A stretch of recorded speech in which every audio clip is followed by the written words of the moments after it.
এই সময়টুকু দেওয়ার জন্য স্যারের প্রতি আমাদের আরেকটু বিনীত অনুরোধ, স্যার তো এখন চলে যাবেন বিশেষ প্রয়োজনে।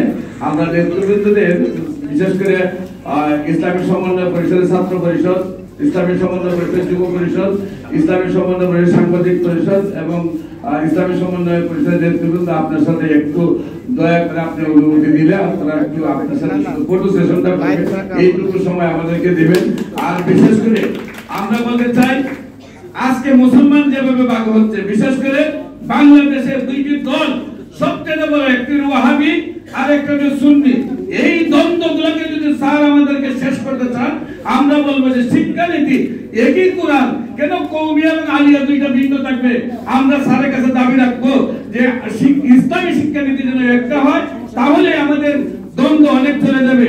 যেমনি ভাবে ইসলামী সমন্বয় পরিষদ হিন্দু, বৌদ্ধ, খ্রিস্টান, আদিবাসী, মুসলমান, এখানে আমরা সবাই একসাথে কাজ করি।